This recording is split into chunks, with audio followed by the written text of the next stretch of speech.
David Okafor was 39 years old, and until that Tuesday night, he believed his worst problem was a marriage that had gone quietly cold. He was a civil structural engineer, methodical, loyal, the kind of man who still left post-it notes on his wife's lunch after 6 years of marriage. Tanya was a corporate event planner, beautiful, socially polished, and apparently extraordinarily patient. Because what David had no way of knowing was that for 26 months, while he worked toward partner and kept choosing to believe in her, Tanya had been building a legal case designed to take everything he had ever built. She had a law firm. She had a secret bank account. She had an apartment already secured in her maiden name. And she had recruited someone David considered a brother to testify against him. Then, the night before she pulled the trigger on all of it, David's phone rang. His mother. She never called on Tuesdays. Her voice was barely above a whisper. "Move your money tonight. Don't ask why." David didn't fully understand what was coming, but he trusted that voice more than he had ever trusted anyone.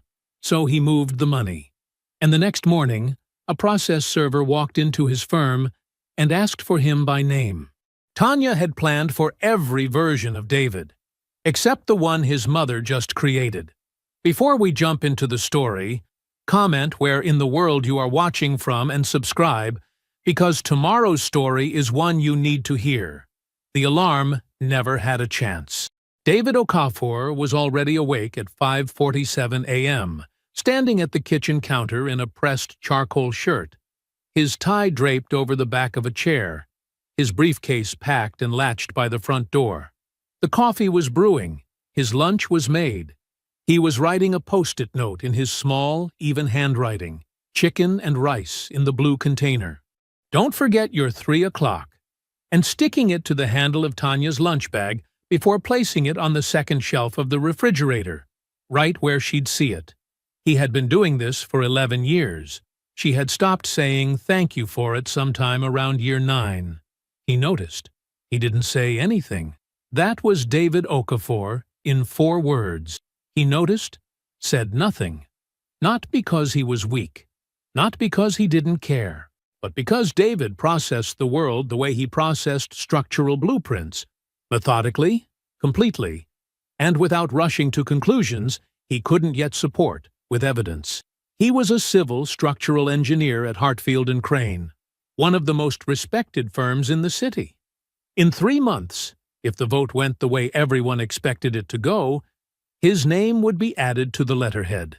12 years of careful, excellent work. No shortcuts, no politics, just the kind of consistent competence that eventually became impossible to overlook. He poured his coffee into a steel travel mug and stood at the kitchen window for a moment, looking out at the city below. Lights still blurred in the early dark, the street quiet, the sky a flat, pale gray. The apartment was expensive. Everything in it was well chosen. The furniture was solid. The rugs were real. The art on the walls had been selected carefully over years. It was also, in some way, David had never quite found the right word for cold. Not in temperature. In feeling.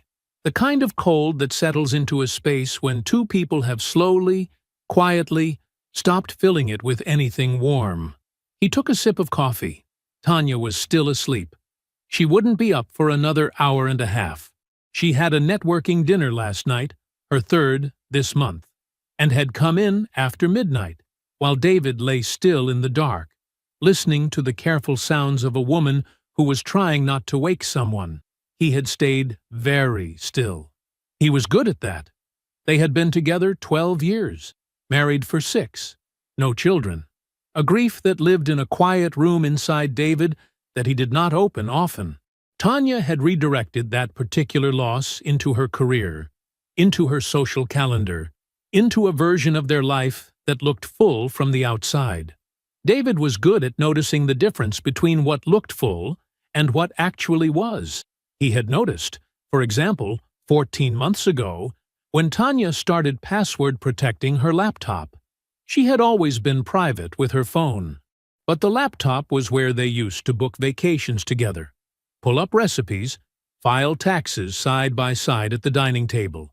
One evening it had simply been closed, a small lock icon in the corner of the screen, and she had moved it to her home office without a word. He'd noted it the way a structural engineer notes a hairline fracture in a load-bearing wall. Observed, filed, not yet acted upon. He had noticed when she stopped wearing her wedding band to networking events. The first time, she said she'd forgotten it on the bathroom counter. The second time, she said the clasp was bothering her. By the fourth time, she stopped explaining. By the seventh, she stopped noticing that he noticed. He had noticed the way she laughed on late-night phone calls when she thought he was asleep. Not the laugh she used with clients, which was bright and practiced. Not the laugh she used with her sister Vivienne, which was loose and a little loud. This laugh was quieter, lower, the kind of laugh that happened close to someone. David had said nothing about any of it. He did not say nothing because he was afraid. He said nothing because he had learned, over the course of a very deliberate life, that a man who speaks before he is ready gives away his position. His mother had taught him that. Not in words, in the way she had survived his father's business partner draining their savings when David was 9 years old. Not by falling apart, not by making noise, but by going very still and very focused until she had built something new from the ground up. Rochelle Okafor did not rage. She rebuilt. She called every Sunday his mother. 7 p.m. without fail. He could set his watch to it. But lately, when her calls turned to small talk about his week, about the apartment, about social plans, and Tanya's name came up naturally in the conversation, Rochelle would go quiet. Not the comfortable quiet of a woman choosing her words, a different kind of quiet. The quiet of a woman who already had words and was choosing, carefully, not to say them yet. David had noticed that too. He finished his coffee, rinsed the mug, picked up his briefcase. It was a Tuesday, like any other Tuesday, until 9 p.m., when his phone rang. His mother, calling on a Tuesday. Rochelle Okafor never called on Tuesdays. He answered on the second ring. "Ma." "David." Her voice was low, careful. Not the voice she used when she was worried. Rochelle's worried voice had a particular breathlessness to it, a slight rise at the end of each sentence. This was the other voice, the one she'd used the morning she sat him down at the kitchen table and explained calmly and completely what his father's business partner had done to their family. The voice of a woman who had already processed the worst of something and was now simply delivering the facts. "I need you to listen to me," she said. "Don't ask me questions right now. Just listen." He sat down on the edge of the couch. "I'm listening. Move your money tonight." A pause, brief and deliberate. "The joint accounts, your savings, everything you can touch. Move it tonight. And don't tell Tanya." The apartment was very quiet around him. "Ma," I said, "don't ask me yet." Not sharp, just firm. "I will explain everything, but not tonight. Tonight you move the money. You document every transfer, and you don't say a word to her." She hung up before he could find the next sentence. David held the phone in his hand for a moment. The screen went dark. He set it on the cushion beside him and looked at the coffee table, at the coaster with the ring stain Tanya had always meant to have buffed out, at the remote control placed at a precise angle that was his doing, not hers. He sat there for 47 minutes. He wasn't panicking. That was not how David Okafor was built. But he was doing what he always did when a new piece of information disrupted an existing structure. He was running the load calculations. He was checking every beam. On one side of the scale, 12 years, 6 years of marriage. A woman asleep 20 feet away in the bedroom they shared. The life they had built together. Or the life he had believed they were building together. His own deep, abiding discomfort with acting against his wife based on a phone call with no explanation.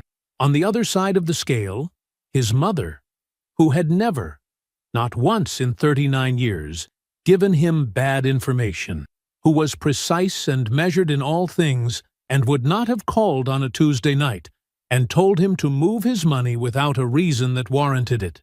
And below that, running like a current underneath everything else, the laptop with the lock icon, the wedding band left at home, the low laugh on late-night calls, 14 months of hairline fractures he had noted and filed and not yet acted on. He looked at the closed bedroom door. Then he got up, went to his desk in the corner of the living room, and opened his laptop. The first transfer took 11 minutes to set up. A new single-name account at Meridian Bank, a branch across town where he and Tanya had no shared history. He moved deliberately through every screen. No rushed clicks, no hesitation once the decision was made. He transferred the joint savings account first, then his personal investment account, then the home equity line he had quietly stopped drawing from 8 months ago without ever explaining why, not even to himself, until right now. Right now it was obvious why. He had sensed something without naming it. That was all. And some part of him had been preparing without admitting it. $214,000. 3 transfers, each one documented. He screenshot every confirmation page, every transaction number, every timestamp. He created a new folder on his desktop, labeled it with the date, and placed every image inside it. Then he copied the folder to a cloud drive and a separate external drive he kept in the bottom drawer of his desk. He did it the way he did all things, completely, without leaving anything unfinished. When it was done, he sat for a moment in the glow of the laptop screen. The apartment was still. The city outside had gone even quieter in that specific way it did in the hours just past midnight. A held breath kind of quiet. He closed the laptop. He turned off the desk lamp. He walked down the hall and stood in the doorway of the bedroom. Tanya was asleep on her side, her back toward his side of the bed, her breathing slow and even. The room smelled like her perfume and the faint cedar of the closet. Familiar, completely familiar. David stood there for a moment, looking at the shape of her in the dark. He had expected to feel something large. Rage, maybe. Or the heavy, collapsing grief of a man losing something he loved. But what settled into his chest instead was neither of those things. It was quiet and cold and clarifying, like the temperature of a room after all the heat has been taken out of it. He crossed to his side of the bed, pulled back the covers, lay down in the dark without making a sound. Tanya slept on. David lay on his back, eyes open, staring at the ceiling. He did not sleep, but he was not restless. He was not even afraid. He was simply, completely awake. David got to work at 7:02 a.m. He stopped in the small kitchen off the main hallway, poured himself a coffee, and exchanged 2 or 3 words with a colleague who was already there. Something about a site inspection, a rescheduled meeting, normal Tuesday morning conversation. David nodded in the right places, kept his voice easy, and walked to his desk without rushing. He had a structural report due by Thursday. A drainage analysis for a commercial development in the Western District that had been giving him problems for 2 weeks. He pulled it up, set his coffee on the coaster he kept in the top right corner of his desk, and read through where he'd left off. He was not thinking about the money. He was not thinking about Rochelle's call. He was working because working was what the morning required. And David Okafor did not leave things unfinished. At 8:14, he caught a small error in the load distribution table. He fixed it, documented the correction, moved on. At 8:51, his desk phone rang. The front receptionist, Celia, who had worked at the firm for 11 years and had the particular calm of someone who had seen everything twice. "David, there's someone in the lobby asking for you. He says he's a process server." David set down his pen. "I'll be right there," he said. He walked to the lobby with his hands loose at his sides. The man waiting for him was middle-aged, in a gray jacket, holding a manila envelope. He confirmed David's name, had him sign a form, and handed the envelope over with the practiced neutrality of someone who delivered bad news for a living and had long ago stopped attaching himself to it. David thanked him. He carried the envelope back to his desk, sat down, and opened it. The document inside was 41 pages, crisp, heavy paper, the kind of printing that costs money. At the top, in clean black type, the name of the firm, Harwick & Solis, LLP, a name David recognized without wanting to. They were one of the most aggressive matrimonial firms in the city. He knew this the way you know things you never expected to need. He began to read. He read the way he reviewed engineering reports, front to back, methodically, without skimming, without letting his reaction outpace his comprehension. He kept his face neutral. His office was open plan, and 3 of his colleagues were within sightline. None of them looked over. None of them had any reason to. The petition cited a separation date of 26 months ago. He read that line twice. 26 months ago, he and Tanya had taken a trip to Savannah for their anniversary. He had booked the hotel. He had planned the dinner reservation. He remembered the restaurant, small place near the waterfront, white tablecloths, a jazz quartet in the corner. He remembered thinking she seemed distracted but deciding not to press it. A good husband giving his wife space. 26 months ago, according to this document, their marriage was already legally over.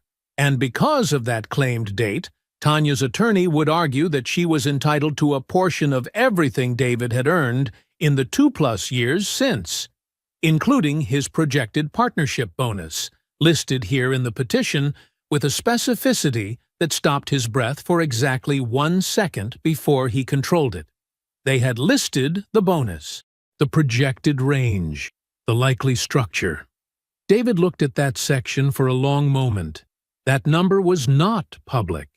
It was not in any joint document. It was not something Tanya would have overheard. Someone had provided it deliberately, which meant someone had access they should not have had, or someone had told them. He turned the pages. The petition cataloged joint accounts, specific assets, the rental property, a vehicle. It was thorough and informed and constructed by people who had been handed a roadmap from the inside. Then he reached the section on co-petitioner's affidavit. It was a supporting declaration, cited for marital fault. The text referenced emotional unavailability and financial control. It referenced specific incidents, a birthday gathering David had left early due to a project deadline, an argument about expenses that David barely remembered, moments reframed and arranged into a portrait of a man who was cold and withholding. At the bottom of the reference, the witness was listed by initials, per procedural standard. B.C. David read the initials once, read them again. He sat very still. Brendan Cross had been in David's home more times than he could count, had sat at his table, had watched the Giants with him on that couch, had held a speech at their wedding, a real speech, warm and funny, with a story about the time David had driven 4 hours to help him move after a bad breakup, had looked David in the eye every week for 15 years.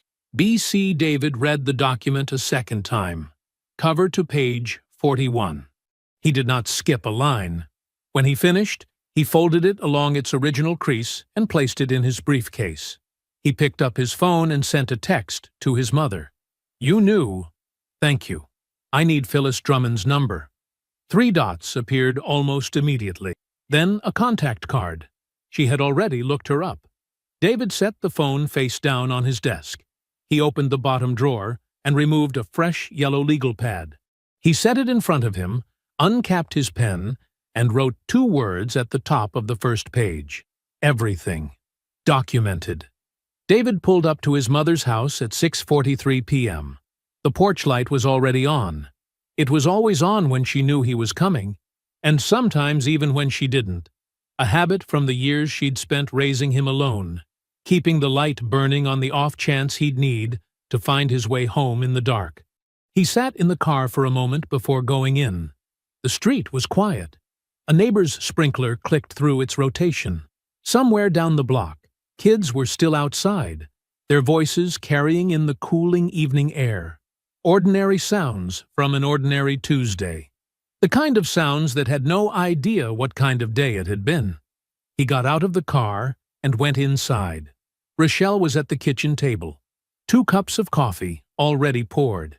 A small plate of the shortbread cookies she kept in the tin by the stove. The ones she only put out when she knew a conversation was going to take something out of a person. She looked up when he walked in. Her eyes moved over him the way a doctor's do. Checking, assessing, reading what wasn't being said. She had always been able to do that. Read him without a word. "Sit down," she said. He sat. He wrapped his hands around the coffee mug. It was warm, and he hadn't realized until that moment how cold his hands were. Rochelle folded her hands on the table and looked at him directly.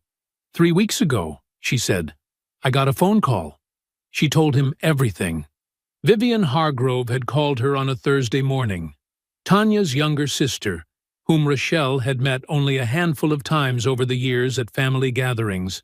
Vivian had sounded like someone who hadn't slept, like someone who had been carrying something heavy for too long and had finally lost the grip.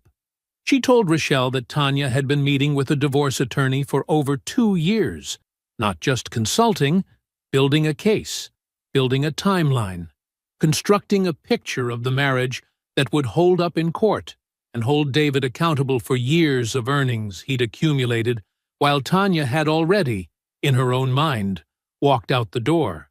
She told Rochelle that Brendan had been approached by Tanya directly, that he hadn't been recruited by the attorneys, he'd been recruited by her, that Tanya had gone to him, told him what she needed, and Brendan had agreed. His cooperation hadn't been free. Tanya had promised him a stake in the rental property, David's rental property, the one he'd researched and purchased and managed for 3 years, as his payment for testimony. And then Vivian had told her one more thing. Tanya had already found a new apartment, had already signed the lease, had already paid the security deposit from a personal account she'd opened 18 months ago in her maiden name, Hargrove, so the transactions wouldn't surface in any joint statement David might review. She had a key to a new life already sitting in her purse. Rochelle had listened to all of it, without interrupting. When the call ended, she didn't reach for David's number. She sat with what she knew and spent the next 3 days quietly checking what she could, running Tanya's maiden name through a property search, calling a contact at a title company she'd known for 20 years, verifying the account activity pattern that Vivian had described. On Tuesday night, when she was certain, she called her son. David had not moved while she spoke. His coffee had gone mostly untouched. He was looking at a fixed point on the table, taking it in the way he took everything in, fully, without flinching, filing each piece where it belonged. When Rochelle finished, the kitchen was very quiet. She reached across the table and placed her hand over his. Her hand was small and dry and steady, the hand of a woman who had held things together through worse than. You remember what happened to your father, she said. Not a question, a reference they both understood. His father's business partner, a man who had eaten at their table, who had been called a friend, had drained the business account over the course of 2 years. Careful, patient, convinced all along that no one was watching. I know what it costs, Rochelle said, to stay still when everything in you wants to move. But you cannot let her see you coming, David. Not for a single second. He looked at his mother, at the steadiness in her face, at the particular kind of love that doesn't soften the truth, because it respects you too much. She won't, he said. He stayed another 20 minutes. He finished the coffee. He ate one of the shortbread cookies and complimented them the same way he always did. And Rochelle accepted the compliment the same way she always did. And for a few minutes they talked about nothing consequential, a small, ordinary mercy before he had to go back out into it. He hugged her at the door. She held on for 1 extra second. He got home at 8:11 p.m. Tanya was on the couch, legs folded beneath her, the television on. Some home renovation show, the kind she liked where everything broken gets rebuilt into something better by the end. She glanced up when he came in. "Hey," she said. Easy, unbothered. "Hey," David said. He set his bag down. He sat beside her on the couch.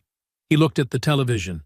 On screen, someone was pulling up old flooring, revealing damage underneath that had been hidden for years. Tanya reached for her wine glass. She did not look at him again. She suspected nothing.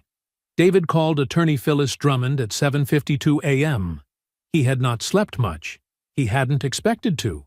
He'd lain in the dark beside Tanya and listened to her breathe and thought about timelines, 26 months, 18 months, 14 months, all these careful, quiet intervals of time during which a plan had been built around him while he went to work and paid the mortgage and left post-it notes on lunches no one appreciated.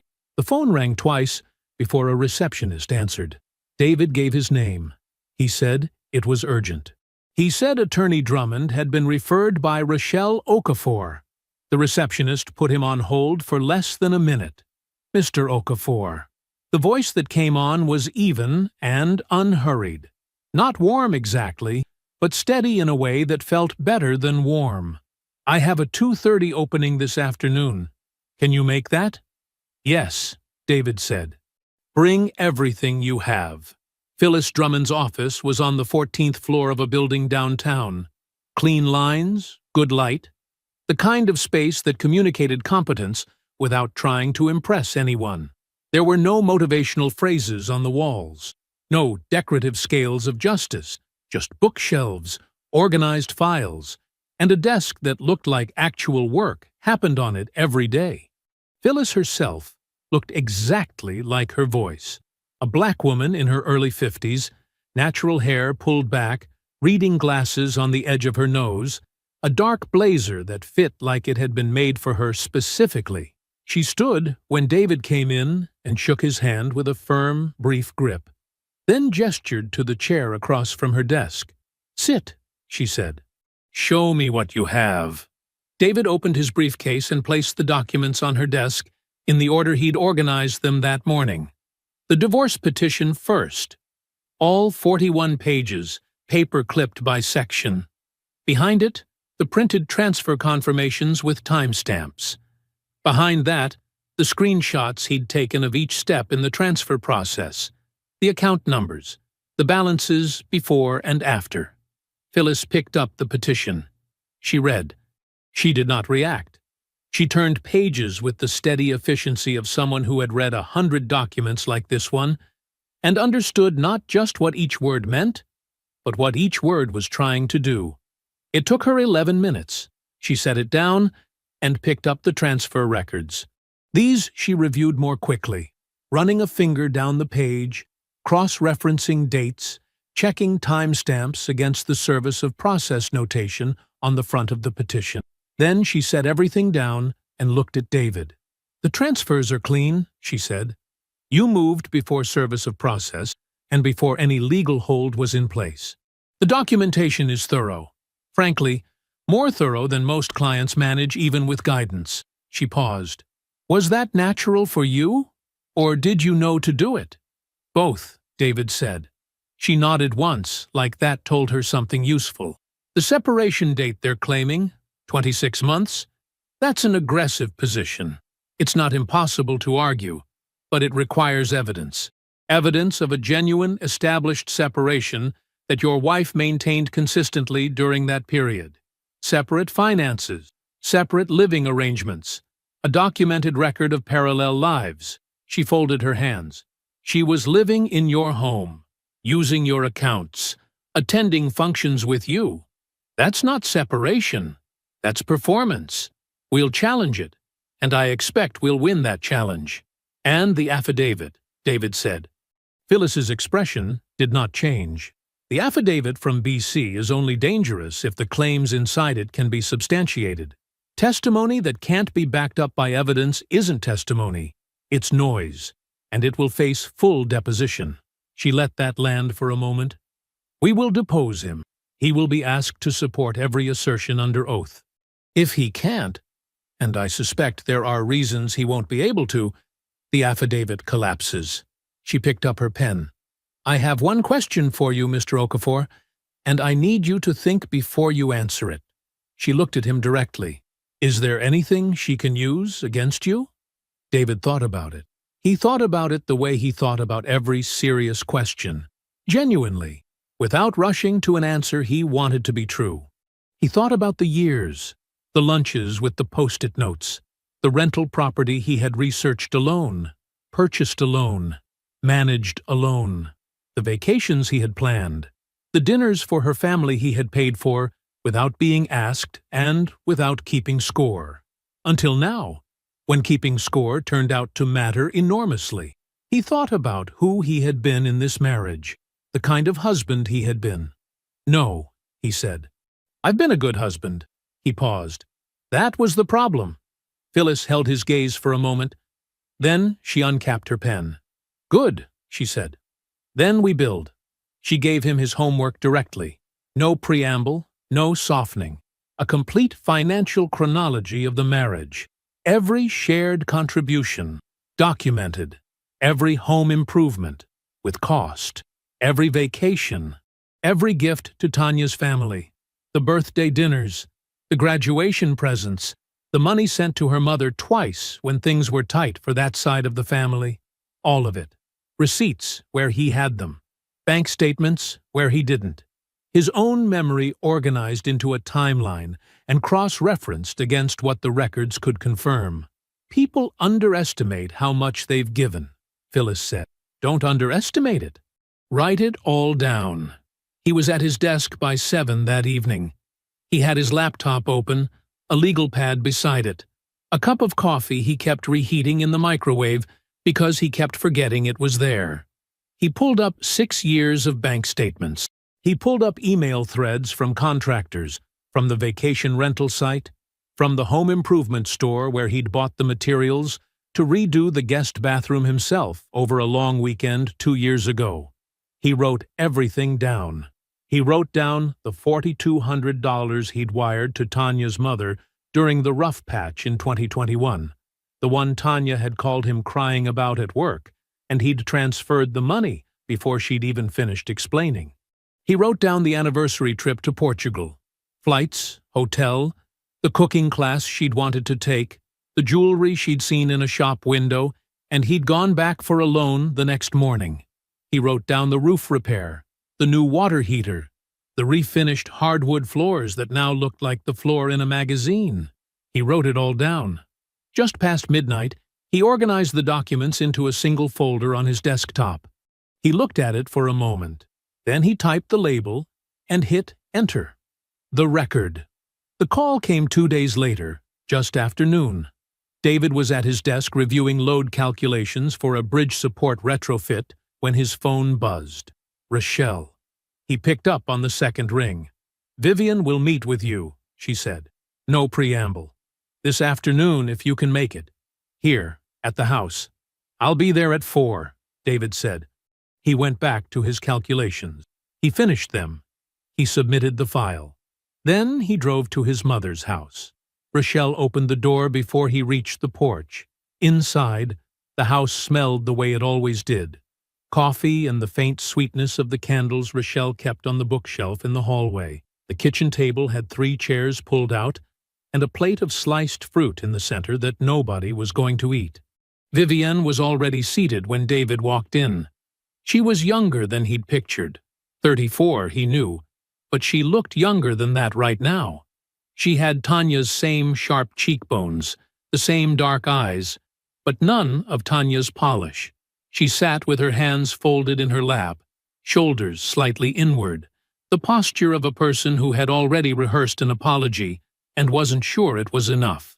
David sat across from her. Rochelle took the chair at the head of the table and did not speak.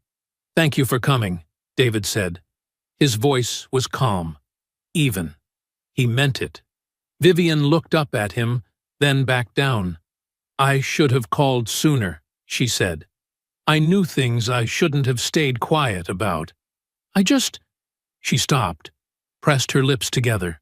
I kept telling myself it wasn't my business. It's all right, David said. It's not. She shook her head. But I'm here now. She told him what she knew in the order she knew it, which was not always the order things had happened. David listened without interrupting. He did what he always did. He organized the information as it arrived, built the structure of it in his mind, held the pieces steady until the shape became clear. Brendan had not been approached by Tanya's attorneys. He had been approached by Tanya, directly, personally. More than a year before the petition was filed, David kept his face still. The arrangement, as Vivienne understood it, was specific. Brendan would provide a supporting affidavit attesting to David's emotional unavailability and what Tanya's attorneys planned to frame as financial control. In exchange, once Tanya secured the rental property in the settlement, Brendan would receive a stake in it, not a small one. The property David had identified, researched, purchased, and managed without a single dollar of Tanya's money would be split and handed to the man who had sat at David's table, eaten David's food, and called himself his brother. Vivienne finished that part and went quiet. David waited. He could see that she had more to say. He could see it the way you see weather coming, the slight change in her posture, the way she looked at the table instead of at him. He did not rush her. She exhaled slowly. There's something else, she said, and I need you to know that telling you this is... She stopped again. Her jaw tightened. It's the hardest part. Go ahead, David said. She looked at him. Brendan and Tanya, it's not just about the affidavit. It's not just strategy. Her voice dropped slightly. They haven't been just friends for a long time, David. The room went completely quiet. David did not move. He did not ask her to explain. He did not ask how long, or how she knew, or any of the questions that were suddenly lined up behind his teeth. He already understood. The information landed, and he understood it completely, and he let it settle into the same place where he had been quietly storing everything else. The password-protected laptop, the missing wedding band, the way she laughed differently on the phone in the dark. It all fit now. Every piece fit. Thank you, Vivienne, he said. His voice did not shake. I mean that. She nodded quickly, and he could see she was holding herself together with some effort. He did not make her sit in the silence any longer than necessary. He pushed back from the table and stood, and Rochelle walked him to the door without either of them saying much. At the threshold, she put her hand briefly on his arm. Just that. Just a hand. He nodded and walked to his car. He sat in the parking garage of his building for 22 minutes. He did not cry. He did not hit the steering wheel. He sat with both hands in his lap and stared at the concrete wall in front of him and let the full weight of it move through him. All of it. The depth of it. The specific cruelty of it. And he felt it, the way you feel something you already half knew but couldn't let yourself fully know until someone said the words out loud. Then he got out of the car, rode the elevator up, unlocked the front door. Tanya was on the couch with her laptop, talking through a Bluetooth earpiece to someone about a corporate event she was coordinating. Table arrangements, a signature cocktail, a client who couldn't decide between two venue options. David went to the kitchen and made dinner. He cooked pasta. He boiled water, salted it, sliced garlic, let it go golden in olive oil. He listened to Tanya talk through the details of a life that had nothing to do with him. She did not look up when he set her plate on the coffee table beside her. She mouthed thank you without pausing her call. He sat at the kitchen table and ate alone. After dinner, he stood at the sink and washed the dishes by hand.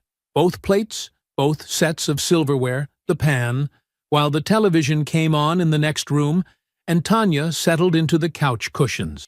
The hot water ran over his hands. He watched the soap go down the drain. He thought about the rental property. He thought about 15 years. He thought about Vivienne's face when she said a long time. He set the last dish in the rack. Every action from this point forward would be precise. The forensic accountant's name was Gerald Osee. He was a small, precise man in his late 50s, with reading glasses he wore pushed up on his forehead until he actually needed them, at which point he lowered them with the deliberate movement of someone who had done the same thing 10,000 times. Phyllis had worked with him for over a decade. She introduced him to David in 3 sentences and then left them alone in the conference room. Gerald did not make small talk. David respected that immediately. "Give me access to everything," Gerald said. "Joint accounts, household accounts, any shared credit lines. 6 years back. I'll need statements, not just summaries." "Already organized," David said. He slid a USB drive across the table. "Labeled by year and account type. There's a spreadsheet index on the drive." Gerald picked up the drive and looked at David over the tops of his glasses. "Most people bring me a shoebox." "I'm not most people," David said. Gerald almost smiled. He plugged in the drive and went to work. 3 days later, Gerald called David at 7:15 in the morning. "Found something," he said. "Can you come in today?" David rearranged his morning and was at Gerald's office by 9. Gerald had printed a single document, a transaction timeline, clean and color-coded, and placed it on the desk between them. He tapped a column on the left side. "There's a savings account," Gerald said. "Opened 18 months ago at a credit union across town. The account holder's name is Tanya Hargrove." He paused to let that land. "Not Okafor. Hargrove, her maiden name." David looked at the document. He did not look up. "These figures here," Gerald moved his finger to the right, "are transfers from your joint household account into that account. They came in at different amounts, different intervals, small enough to look like nothing, irregular enough not to trigger any flags." David traced the column with his eyes. $40, $60, $90 at a time. Occasionally $150, sometimes nothing for 6 weeks, then 3 transfers in a month. 18 months, Gerald said. Total redirected, $34,000. David set the paper down. $34,000 from an account he was contributing to every month. From the account he deposited his salary into. Grocery money, utility money, the money he had handed over because that was what he understood partnership to mean. He had been funding her exit. Marital waste? David asked. Documented marital waste, Gerald said. There's a difference. This isn't a theory. This is a paper trail. David folded his hands on the desk. Send everything to Phyllis, he said. He found the laptop that same weekend. It was in the back of the hall closet, behind a box of tax records and a sleeping bag they had used exactly once, on a camping trip in the 3rd year of their marriage, when things were still uncomplicated. A silver laptop they'd shared for a while, retired when David upgraded, and Tanya got her own. He'd meant to wipe it. He never had. He plugged it in. The battery still held a charge. Barely. He opened the cloud backup application and logged in with the shared account credentials. Credentials neither of them had ever changed, because neither of them had thought it mattered. Files from 2 years before the petition was filed, loaded in a quiet, organized list. He sat at the kitchen table and read for an hour and 40 minutes.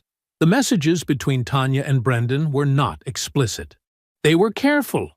Careful in the way people are careful when they know they're doing something they cannot undo. But not careful enough, because careful enough would have meant deleting them. And deleting them would have required believing David might one day look. Tanya had never believed that. She had looked at his patience and seen passivity. She had looked at his silence and assumed ignorance. She had been wrong about him for a long time. The messages built a clear picture, not salacious, but damning, planning, coordination, the language of 2 people who shared a secret that belonged to someone else. He closed the laptop, sat still for a moment. Then he opened his phone and sent Gerald and Phyllis each a single message. "I have additional materials. Available whenever you're ready." He met with Phyllis 2 days later. He placed the printed correspondence on her desk alongside Gerald's accounting report. She read through both without speaking, her face composed and unreadable. When she finished, she set the pages down and straightened them into a neat stack. "She came to take your house," Phyllis said. "She's going to leave with nothing she didn't arrive with." David looked at her evenly. "Make sure she knows it was me who built it." Phyllis held his gaze for a moment. Then she nodded once and turned to her computer. "I'll schedule the discovery meeting," she said. "Give me a week." That evening, David sat at his desk and drafted a brief confirmation email to Phyllis. Final documents attached, everything labeled, nothing missing. He read it once, sent it, and closed the laptop. He was asleep by 10 o'clock. It was the first night in weeks that he didn't lie awake listening to the sound of his own thoughts. The offices of Hartwell and Crane occupied the 14th floor of a glass building downtown, the kind of address that was chosen specifically to make opposing parties feel small before they ever sat down. The lobby had marble floors. The receptionist smiled at them the way people smile when they believe they already know how something ends. David noticed all of it. He said nothing. Phyllis walked beside him in a charcoal suit, her leather portfolio tucked under one arm, her heels quiet, and even on the marble. She had not offered him a pep talk in the elevator. She had not offered him one at all. Ever. Which was one of the reasons he trusted her completely. The conference room was long and bright, with floor-to-ceiling windows that looked out over the city. A silver pitcher of water sat at the center of the table, 4 chairs on each side and one at the head. Tanya was already there.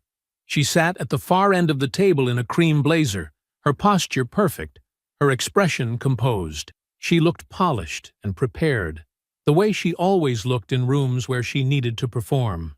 She did not look at David when he entered. Then she did, briefly, and something moved across her face that she smoothed away too quickly. Her attorney was a man named Ellison, broad-shouldered, silver-haired, the kind of man who treated every room like a stage he had already claimed. He shook Phyllis's hand with the comfortable authority of someone who expected to be in charge of everything that followed. "Miss Drummond," he said.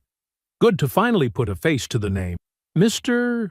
Ellison," Phyllis said, warmly, neutrally, nothing more. They sat. A paralegal arranged folders. Someone filled the water glasses. Ellison opened. He did it well. David would give him that. He laid out the separation date, 26 months, and built his argument with smooth, practiced confidence, framing it as settled fact rather than the legal claim it actually was.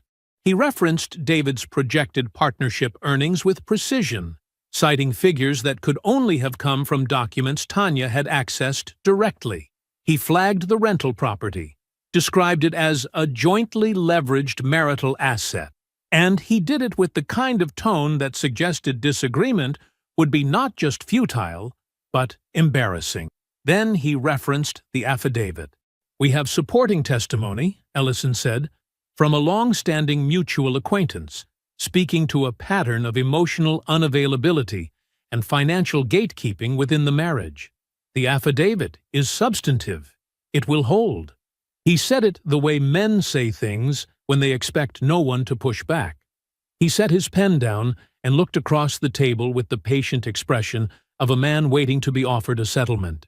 Phyllis opened her portfolio. She did not rush. She did not perform. She simply began placing documents on the table, one at a time, with the quiet precision of someone who had been waiting for this exact moment and had never once been in a hurry to reach it. The forensic accounting report came first. Gerald's color-coded transaction timeline. 18 months. $34,000. Tanya Hargrove, account holder. She slid a copy to Ellison without comment and placed the second copy in the center of the table. "Documented marital waste," Phyllis said simply. "Not a theory. A paper trail." Next, the financial chronology David had built. 6 years of contributions, line by line. Every mortgage payment, every home improvement, every vacation, every gift sent to Tanya's family. The document established, plainly and without argument, who had funded the life being divided. "We will be contesting the separation date," Phyllis said. "We have supporting evidence that the claimed date is unsupportable. That motion is included in this packet." Then she placed the subpoena notice on the table. "The individual referenced in the co-petitioner's affidavit will be called for full deposition," she said. "His communications with your client, going back 24 months, have been subpoenaed. We expect full production." Ellison's pen stopped moving. He looked at the notice. His expression did not change, but something behind it did. Then Phyllis reached into her portfolio one final time. She removed a single document, fewer pages than the others, clean and precise, and placed it at the center of the table. "This is a sworn and notarized declaration," she said, "from Vivian Hargrove. She corroborates the timeline of the coordinated exit strategy and makes specific reference to the intended transfer of the rental property to a third party prior to settlement." The room went quiet, not the comfortable quiet of a negotiation pausing to breathe. Something else. David did not look at Tanya. He didn't need to. He saw it in his peripheral vision, the way the color left her face, the way her hand stopped moving on the table in front of her, the way she looked at her own attorney with something she could not fully conceal. Ellison set his pen down. "I'd like to request a brief recess," he said. "Of course," Phyllis said. They stepped out. The door clicked shut behind them, and David, alone with Phyllis in the long, bright room, unfolded his hands, let out a single breath. Slow, controlled, almost imperceptible. They rode the elevator down in silence. The marble lobby opened around them. The receptionist smiled again, the same smile, and this time David almost felt sorry for her. She didn't know yet that the story had already ended differently than she'd assumed. The glass doors opened, and they stepped out into the afternoon. "They'll call within 48 hours, Phyllis said. David looked out at the street, at the city moving around them, indifferent and alive. "Let them," he said. The bar was called Crossroads. Brendan had named it himself, back when the idea had been a dream, and David had co-signed the business loan without hesitation, because that was what you did for family. David had been there for the soft opening, had brought a bottle of expensive bourbon and stood at the bar, watching Brendan work the room. Loud, magnetic, pulling strangers into his orbit like it was the easiest thing in the world. David had been proud of him that night. He remembered that clearly. He parked outside at 12:40 on a Wednesday. The midday shift was slow. 2 guys at the bar watching a pregame show, a waitress restocking napkin holders, the faint smell of fryer oil and cleaning solution hanging in the air. A different place in the daylight. Smaller, somehow. Less charming without the noise and the crowd to hold it together. The bartender recognized David and nodded toward the back. Brendan was at his desk when David walked in. A cluttered, windowless room with a scheduling board on one wall and case invoices stacked on the other. He was on the phone. When he saw David in the doorway, his face did something complicated in under a second. He wrapped up the call in 4 words and set the phone down. "Hey," Brendan said. He tried to make it sound easy. David sat down across from him. He placed the deposition notice on the desk between them. He did not slide it dramatically. He did not make a speech. He simply set it down, face up, and let Brendan read the header. Brendan looked at it, then at David. "I'm not here to argue," David said. "I'm here so you understand what's coming before it arrives." Brendan leaned back. His hand moved toward the document, then stopped. "David, man, look, I need you to hear me out." David said nothing. He waited. "She came to me," Brendan said. The words came out fast, rehearsed, like he'd been practicing them in the shower for weeks. "Tanya came to me. I didn't go looking for any of this.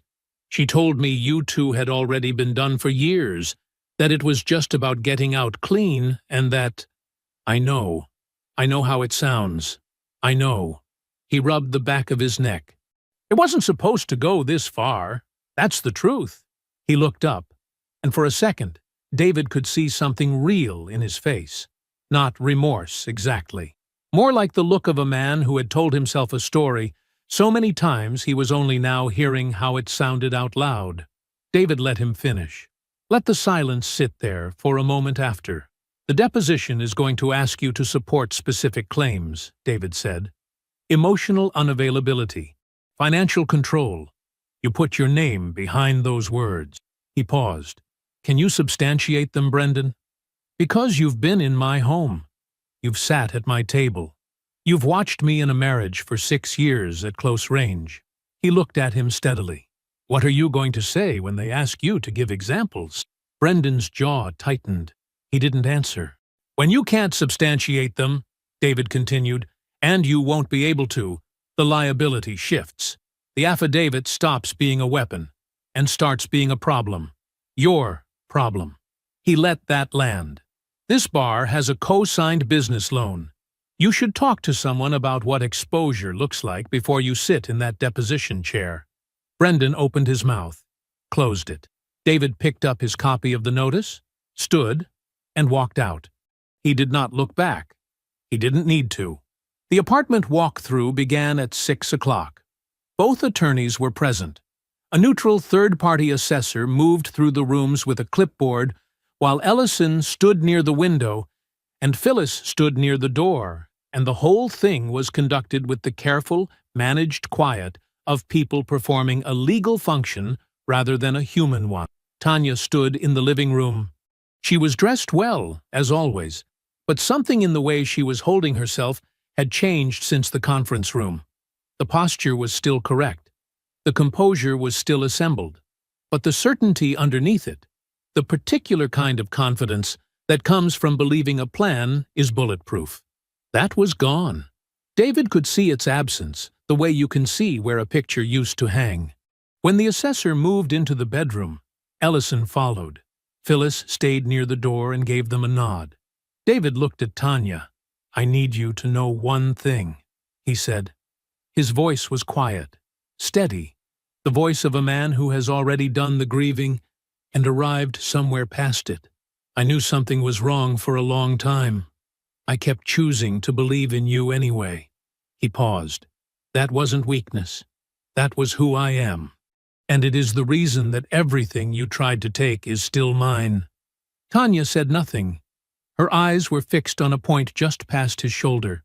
I don't hate you, David said. I just finally see you. He turned toward Phyllis. We're done here, he said. Phyllis was already reaching for her portfolio. David walked through the hallway, past the bookshelves he had built with his own hands on a Saturday in March 6 years ago, past the living room he had painted himself, and through the front door. He did not look back.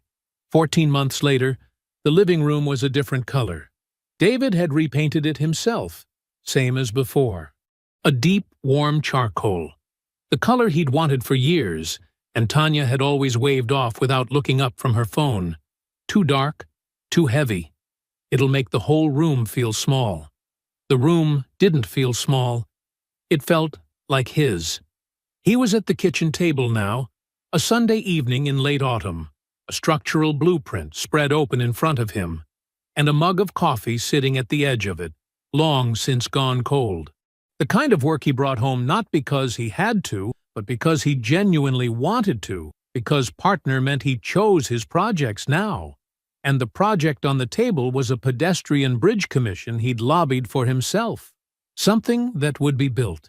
Something that would hold weight. He picked up the coffee anyway, took a sip, made a face. The consequences had come the way he always knew they would. Quietly, completely.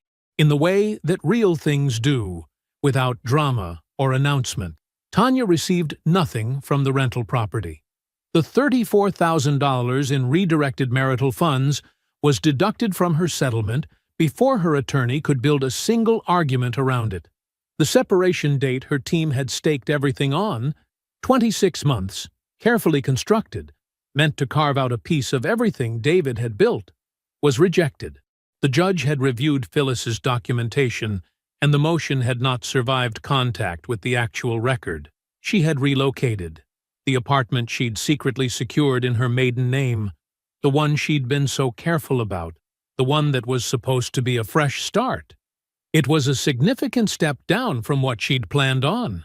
What she'd planned on was David's rental property and a settlement built on 2 years of manufactured grievance.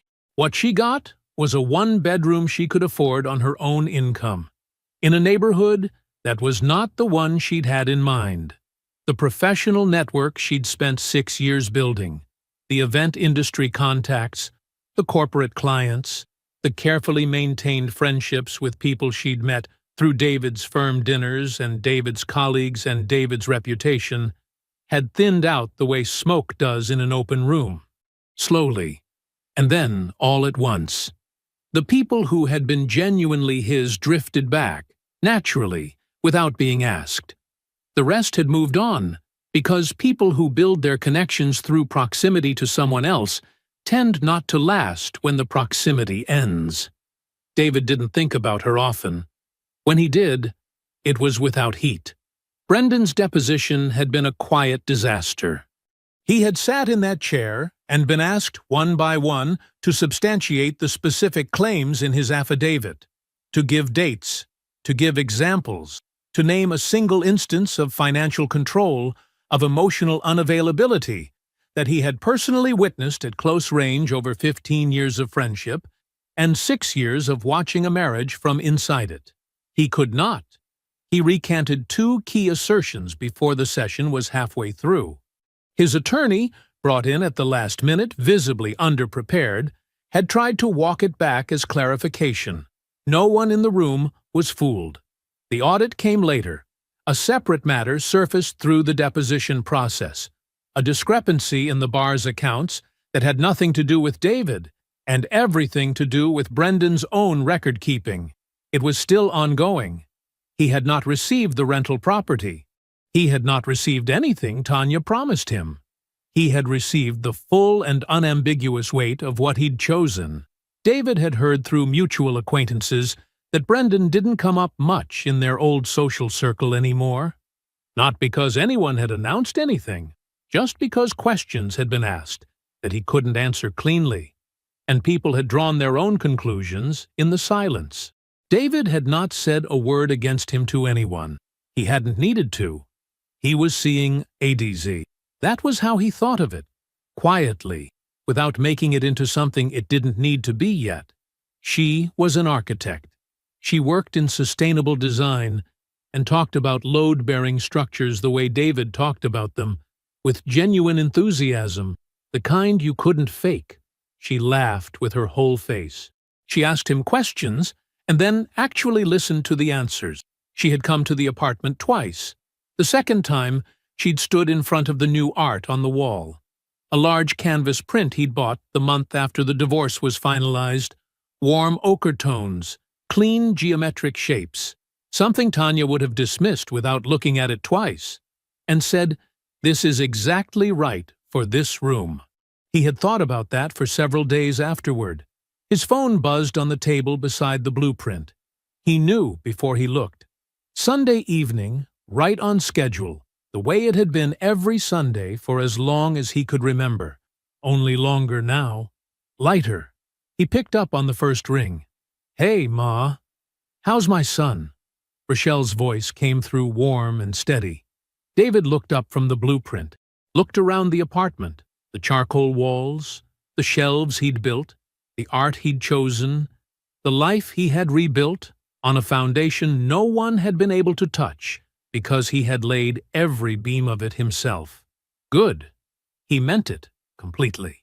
Really good. Before we jump into the story, comment where in the world you are watching from and subscribe, because tomorrow's story is one you need to hear.